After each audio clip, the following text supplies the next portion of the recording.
Well, I guess somebody came up with I never really thought about it before. A slide gun. Is that what they? Slick gun. Slick gun. So, gotta use it. I gotta take the gun apart here and show you some of the insides. Then we're gonna look at the also finger on the trigger thing. All right, so this here is the trigger right here, and this pink, this light blue is the hammer. There's a hammer spring. The hammer's going to push the hammer spring down. Okay, this pink thing is the trigger. Okay, this light blue thing right here is the lock on the bottom of the cylinder that locks it in the correct place. That's a big click that you hear at the end. This purple thing right across here is the spring for both the trigger and the lock into the cylinder. So if the spring's broken, maybe it doesn't lock into the cylinder. Questionable as whether you're going to hit the primer, because the primer is very precise. The cylinder has to be within thousandths of an inch to hit that primer. It has to be in the correct place. Anyway, so this spring works the cylinder lock, puts tension on the cylinder lock to push it in. It also puts tension on this little spur on the pink trigger here, and that pushes the trigger in a clockwise rotation around this green thing, which is your trigger screw. This is your lock screw, the blue one. Green one is your trigger screw. Orange one is your hammer screw.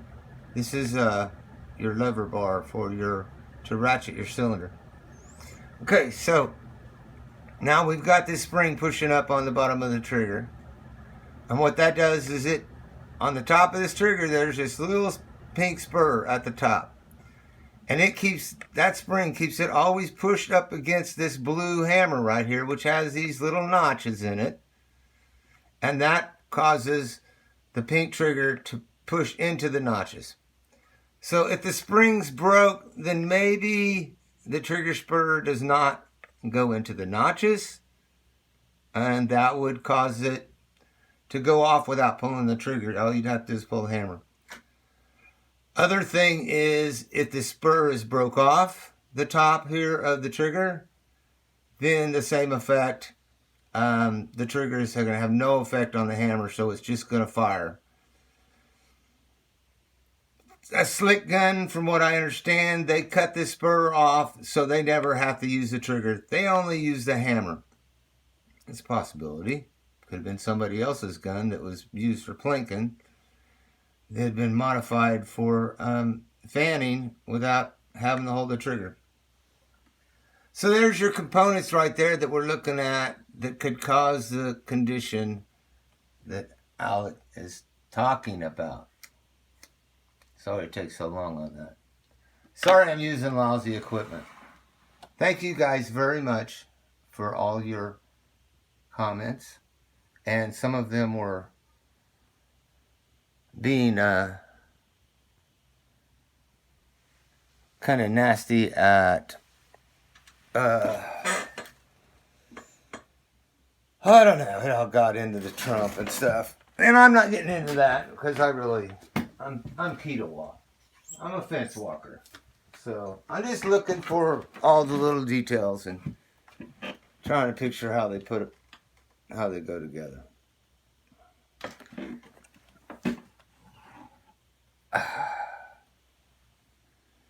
Okay. So, some questions. Man, I need to tighten my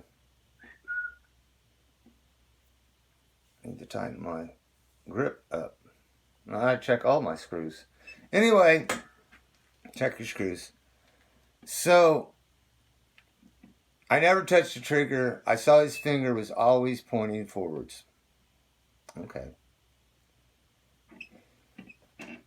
So, if I cock it,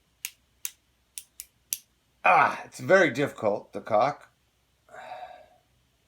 but I could do it. Okay. So if it was a slick gun and my finger was here, then it would be just like the trigger was pulled. So we'll put it back. Okay, we'll pull the trigger and my finger's here.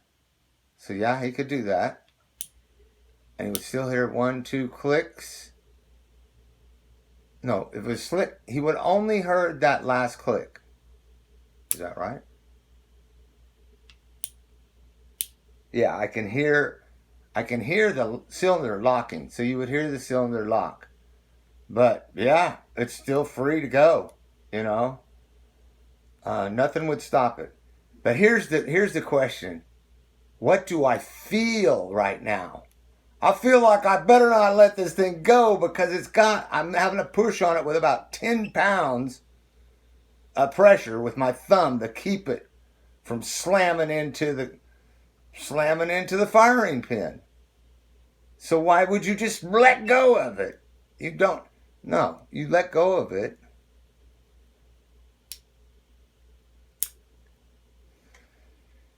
You let go of it.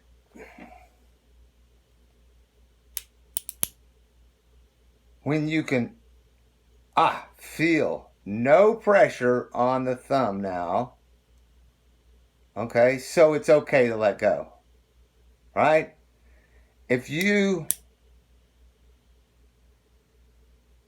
pull it back and you still feel that pressure, no, you know you're not supposed to let go. Your finger must be on the trigger or it's a slick gun. Let go of the trigger. Now let go. Okay, I feel it lock. I can safely let go of it. Is there anything else I needed to say? I could say, don't do this to your gun. Do not pull your gun back to here and then let go. Because it's going to send that spur on the hammer into the ratchet gear on the hammer, and it could chop that off, or it could break off the spur. And if it did break off the spur, so if somebody was sitting here going wham, wham, wham on this, pulling it back to here and letting it go, pulling it back to here and letting it go, pulling it back to here, and never getting fully back, they could actually be sitting there bashing away on their trigger spur and break it off. So there's a number of ways that it could go off. You could just get it mixed up with a gun that had that trigger spur cut off, a slick gun, and there you go. That would do it. There are possibilities. I guess you want to know my opinion.